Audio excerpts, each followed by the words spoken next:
దేశం కోసం ఆ దేశం కోసం పార్టీ లేదంటే సపరేట్గా నిషేధంగా ఉన్న సంస్థలు? ఆ నిషేధం అనేది ఉండేది కదా అండి. చిన్నప్పటి నుంచి మాకు కాలేజ్ చదువుకున్నప్పుడు ఈ శాఖ నిర్వహించడం అలా వెళ్ళి చూస్తాం, కొద్ది కొద్దిగా ఇలాంటివి ఉండేవంటండి.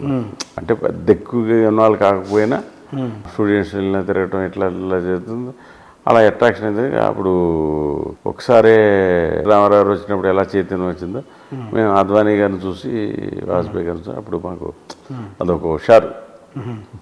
అట్లా వచ్చారు బీజేపీ. అట్లా వచ్చి తర్వాత కరసేవ చేసాము. మా కుల్లిపర్తి ధనలక్ష్మి గారు ఎంపీగా పోటీ చేసినప్పుడు, నాగార్జున యాదవ్ మాకు పోటీ చేసినప్పుడు వరుసగా 15 నెలల్లో 2 సార్లు ఎలక్షన్ వచ్చింది కదా.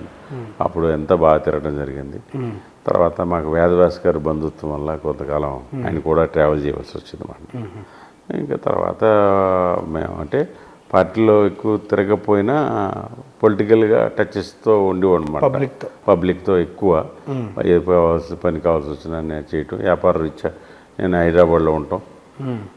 ఊర్ల నుంచి ఎవరు వచ్చినా ఊర్ల నుంచి ఎవరు హాస్పిటల్ సర్వీసు జస్ట్ ఏదైనా ఈ పనులు సెక్రటరీలతో మనం ఏంటంటే అప్పుడు ఇక్కడ ఉండటం వల్ల హాస్పిటల్ తీసుకెళ్ళటం, వాళ్ళకి సర్వీస్ చేయటం, అట్లాగా సర్వీస్ ఓరియంటెడ్ అయిపోయింది. తర్వాత 2012 నుంచి మనకి సరే పాలిటిక్స్లో వెళ్ళాలి సీరియస్గా అని అప్పుడు కృష్ణారెడ్డి గారు అధ్యక్షుడు అనుకుంటాను. అప్పుడు ఆయన దగ్గరికి కలిసి అప్పుడు 2013లో విడిపోయింది. 14 ఎలక్షన్ వచ్చింది. అప్పుడు మచిలీపట్నం పార్లమెంట్ పోటీ చేయాలని అక్కడ అడగటం, పొత్తులో వెళ్ళటం, మళ్ళీ అసెంబ్లీ అసెంబ్లీ కూడా మళ్ళీ కైకలూరు షిఫ్ట్ అవ్వటం. తర్వాత అప్పటి నుంచి ఇంకా పార్టీలు యాక్టివ్గా చేసుకోవటం. 2019లో కూడా పార్లమెంట్ కన్వీనర్గా చేశాను మచిలీపట్నం. అక్కడ వర్క్ చేశాను. అయితే వ్యాపార రీత్యా అంతా కూడా నాకు ఎక్కువ హైదరాబాద్లో ఉండటం వల్ల మా సంఘ పెద్దల అందరూ ఆలోచనతో జిహెచ్ఎం సెలక్షన్ ఇచ్చి ఇక్కడ ఉండటం, వర్క్ చేయటం. పార్టీ ఏ పని చెప్తే ఆ పని చేసుకోవటం. అంటే ఏ బాధ్యత ఇచ్చినా మంచి పని చేసేవాళ్ళం. కానీ ఎప్పుడు ఏంటంటే మనకు ఆ పదవి కావాలి, ఈ పదవి కావాలి, పైరువీలు చేయలేదండి నేను. ఎవరు వచ్చినా అలా వెళ్ళటం. సంజయ్ గారు వచ్చిన తర్వాత కొద్దిగా బాగా యాక్టివ్ అయ్యేవాడి ఇక్కడ. బండికి సంజయ్ గారు వచ్చిన జిహెచ్ఎం సెలక్షన్లో. అంటే మీరు బండి సంజయ్ గారు వర్గాలు ఏం లేదు సార్. నేను ఎవరితోనే అందరూ ఇప్పుడు నాకు ఏపీ స్టేట్కి వెళ్ళినా 2-3 జిల్లాల్లో పనిచేస్తూ ఉంటా. మాధవ్ గారు వెరీ క్లోజ్, నాకు సోమవీర్రాజు గారు వెరీ క్లోజ్.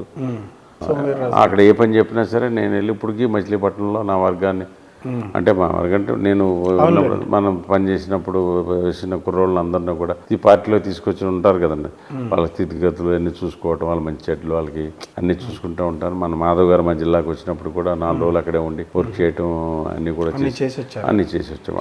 అదేంటంటే ఎప్పుడు వదలనమండి. మన గ్రామం, మన